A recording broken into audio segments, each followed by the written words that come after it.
Chapter 26. The Ziphites came to Saul to Gibeah, saying, "Doesn't David hide himself in the hill of Hachilah, which is before the desert?"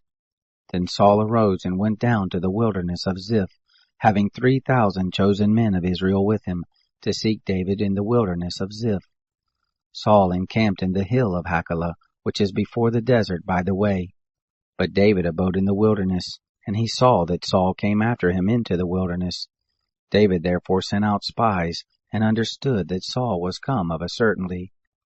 David arose and came to the place where Saul had encamped. And David saw the place where Saul lay, and Abner the son of Ner, the captain of his host.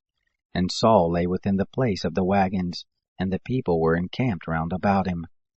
Then answered David and said to Ahimelech the Hittite, and to Abishai the son of Zeruiah, brother of Joab, saying, "Who will go down with me to Saul to the camp?" Abishai said, "I will go down with you." So David and Abishai came to the people by night, and behold, Saul lay sleeping within the places of the wagons, with his spear stuck in the ground at his head, and Abner and the people lay round about him. Then Abishai said to David, "God has delivered up your enemy into your hand this day. Now therefore please let me strike him with the spear to the earth at one stroke, and I will not strike him the second time." David said to Abishai, "Don't destroy him, for who can put forth his hand against the Lord's anointed and be guiltless?" David said, "As the Lord lives, the Lord will strike him, or his day shall come to die, or he shall go down into battle and perish. The Lord forbid that I should put forth my hand against the Lord's anointed.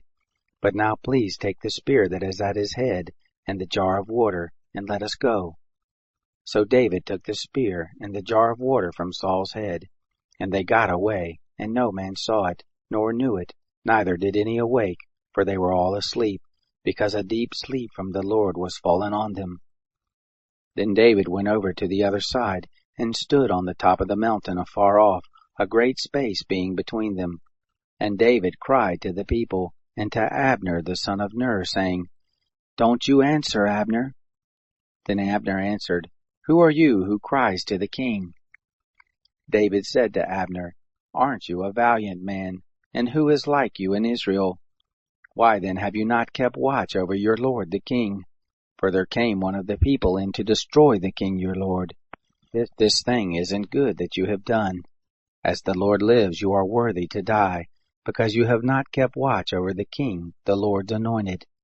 Now see where the king's spear is, and the jar of water that was at his head." Saul knew David's voice and said, "Is this your voice, my son David?" David said, "It is my voice, my lord, O king." He said, "Why does my lord pursue after his servant? For what have I done, or what evil is in my hand? Now therefore please let my lord the king hear the words of his servant. If it be the Lord has stirred you up against me, let him accept an offering. But if it be the children of men, cursed be they before the Lord, for they have driven me out this day, that I shouldn't cling to the Lord's inheritance, saying, Go serve other gods. Now therefore don't let my blood fall to the earth away from the presence of the Lord.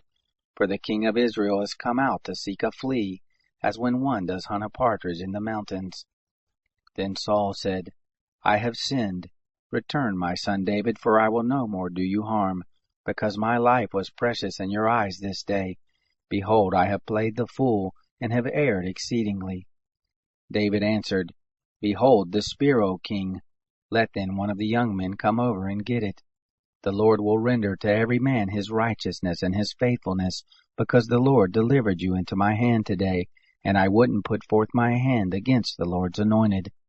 Behold, as your life was much set by this day in my eyes, so let my life be much set by in the eyes of the Lord, and let him deliver me out of all oppression." Then Saul said to David, "Blessed be you, my son David. You shall both do mightily, and shall surely prevail." So David went his way, and Saul returned to his place.